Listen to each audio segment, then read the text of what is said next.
Hey friends, Jeff from Bygone Classics here, wrapping up our video series on this gorgeous frame-off restored 1971 Olds 442 convertible. We're going to wrap up our video series with two videos, and this one is going to focus just on the documentation, the sales documentation and things like that for the car.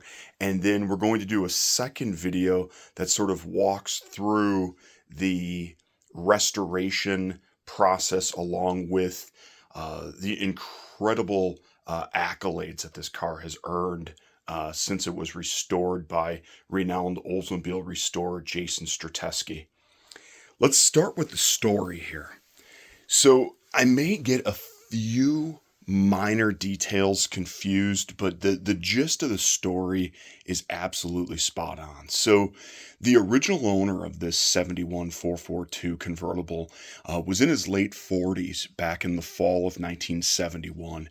White collar businessman. I think he may have been an accountant, but he traveled a lot for work. So it's fall of 71. He goes down to Hippodrome Olds. He lived right in Nashville, and my understanding is Hippodrome was right down on Broadway. So he goes down there, he's looking around. I imagine that, probably in between period there in September, you got a few leftover 71s, maybe a few 72s starting to trickle in, but he doesn't find anything. So he goes down to his local Pontiac dealership and he comes across a Pontiac that he really likes. So before pulling the trigger on that car, he goes home to talk it over with his wife. While he's at home, Hippodrome calls him back and says, "Hey, why don't you stop back down? We think we may have something that you like." So he goes down there and they have this gorgeous lime green 71 convertible sitting there. And I don't think he was necessarily looking for a 442, but I don't think it hurt that this was a 455 powered 342, posi rear car. And so a deal is struck, and the story on the car itself is that it arrived at the dealership back in early August and was used as a demonstrator. It was a nicely optioned car in a really rare 71 only color, and just really striking with the white top, white stripes, white interior. And I don't think the original salesperson knew whether or not the car would be available for sale, but a deal was struck. And being as detail orientated as the buyer is, all of this original paperwork has survived. So we of course have the original invoice and bill of sale for the car. We have the original owner's manual and consumer information packet, along with two Protecto plates. The original driver's side VIN decal that would have been in the driver's side door jamb is here. That was meticulously reproduced during the frame-off restoration by Jason. Of course, the really important documentation, we have full broadcast sheets. So not only, letting us know what that the car is indeed a 442, but it lets us know the various option codes and things like that of course coincide over here with the original shipping order. Now, I've only had this with a couple of vehicles over the years. This is so damn cool. And here we go. So there it mentions that the car looks like it came in on 8.4 for stock. Now we're going to flip this over, and we do have the original window sticker for this car as well. And I want to stress that this is not a reproduction. So many folks are out there dyeing these reproductions with tea and things like that, but it's 100% legitimate, and we'll focus in on here so that folks can take a look at the way things are typed up so that you do know that it is 100% legit.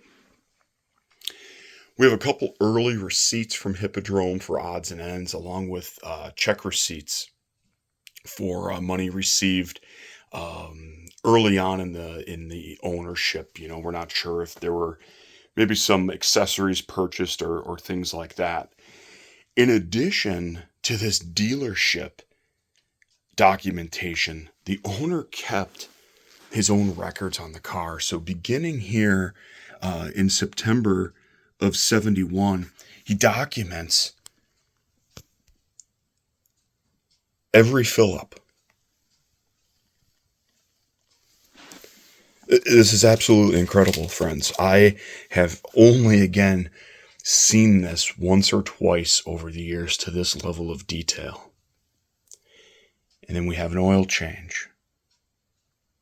And that was over at 4,100 miles.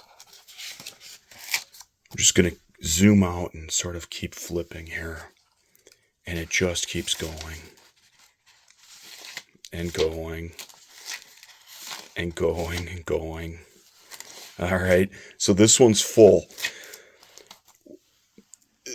This is incredible to have for multiple reasons. Not only just to help tell the story and add to the provenance, the incredible provenance with this car, but it really helps prove the mileage. This car still only has just over 100,000 original miles on it.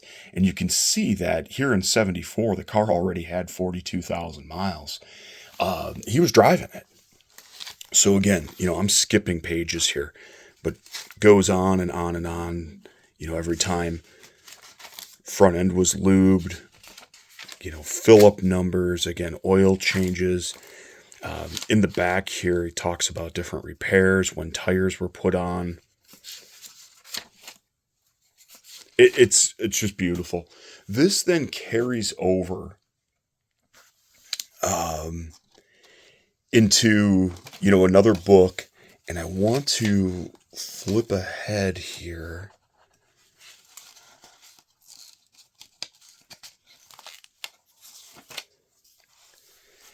So by 1980 or so, the car was pretty much off the road. You can see that by February or December of 80, and then into February of 81, just 100 miles were put on the car. By July of 82, there were only an additional 1,000 miles put on it. So the car was sitting. And you have to remember the owner now is in his late 50s and, had another car. And so, the Olds just wasn't being driven. I'm not sure the details on how this went down, but the original owner's cousin's husband expressed interest in the car. And so in 1983, it was sold and taken down to, or taken over to Illinois. Now, here's a photo of the car the day it was trailered from Nashville over to Illinois. At this point, the car was really just being used as a classic. It was still rust-free and in excellent condition. And so it was only driven on weekends and during the summer months and things like that. It was at this time that the cousin went ahead and had the car painted and had a new top put on. And we have a receipt here for the top. And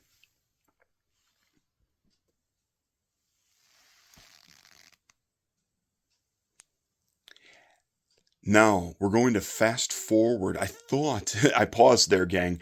We don't have a receipt for the paint work. I thought there was, and I'll double check because I thought I saw something in here that outlined that. But the cousin went ahead and hung on to the car for a number of years. And sometime in the late 90s or so, the car was then sold back to the original owner's son. So he's down in Florida. So we have some receipts here in the Bonita Springs, Florida area. And So he hangs on to the car until roughly, it sounds like 2007, right in that ballpark era. Um, I apologize, 2005 or so. Um, so the car is in the same family from fall of 71 until right around 2005 or so. At that point, it sells to another gentleman in Florida. And some of this documentation here covers his ownership. Now, there are a few things I want to talk about here. So we're, 2005, the car has uh, upper 90,000 miles, maybe just over 100,000 miles at this point. And again, it's outlined in some of the receipts that we do have here. In fact, going back, there's, we're showing mileage at 99,000. So at that point, the owner decides that he would rather have the car perform more like a 70W30 type of 455. So I was really impressed to see this. So he had Mondello Performance build the engine. And so I want to stress that this car it's born with engine, transmission, and rear end. We do have photographs of all the VIN stamps and date codes and things like that. But in 2005, the original heads were removed, and it's not a big deal. Those are G heads. It isn't like they're, W30 heads and difficult to find and things like that. So if someone ever wanted to reverse all of this, they certainly could. But I certainly wouldn't, because when you see the build, I think you'll understand. So at the tune of, almost $7,000, he goes ahead and has the engine built by Mondello. So I'm going to go ahead and zoom in a little bit. We have acetyl Edelbrock aluminum heads, 455 specific intake, along with a matching carburetor for the car. We've got some specs here on the cam. Forged pistons. It was done really well. And those of you who recognize the Mondello Performance name, I mean, they know what they're doing with Buick, Olds, and Pontiac engines. So that was really cool. Also under this owner's stewardship, the transmission was opened up. So a stall converter was installed, new torque converter, and I imagine was just, kind of generally gone through. 400s are pretty stout transmissions, but it was opened up at that time. So 2009 is when Jason Strateski bought the car. So he goes ahead and he purchases the car from this gentleman in Florida and brings it up to Wisconsin. It's a one repaint Survivor at that point with a really stoutly built 455 that's original to the car. And Jason drove it for the first few seasons, during the summer, and didn't put a ton of miles on it, but drove it and commented to me how nicely the car drove. I don't want to speak for Jason, but at this point in his life, he had a few really high-end restorations under his belt. And this was a time in the muscle car world where restorations were beginning to take on a life of their own, and people were starting to make things up and, add dabs and tags and do all this stuff that vehicles didn't really roll down the assembly line with. And so Jason made the decision to go ahead and restore the car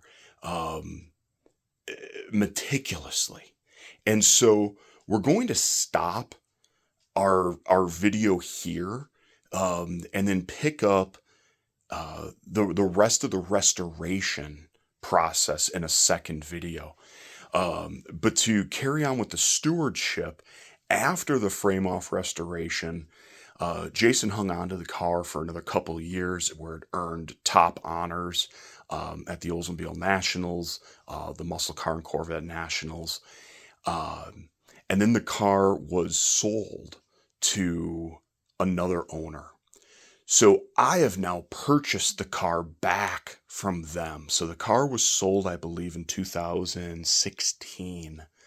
Um, and so it had been, just lightly driven over the last 8 years. Two very local shows and things like that. And so the condition that you're seeing the car in, you can see how nicely the car has held up. This restoration still looks incredibly fresh. But we do want to stress that the car has been lightly driven since it was restored. So we're going to end here and then pick up our last video, and we'll try our best to fill in the rest of the gaps. Thank you for hanging with us. We're so damn proud to be presenting this car with this level of documentation. The provenance with this one is just unbelievable. Talk to you soon.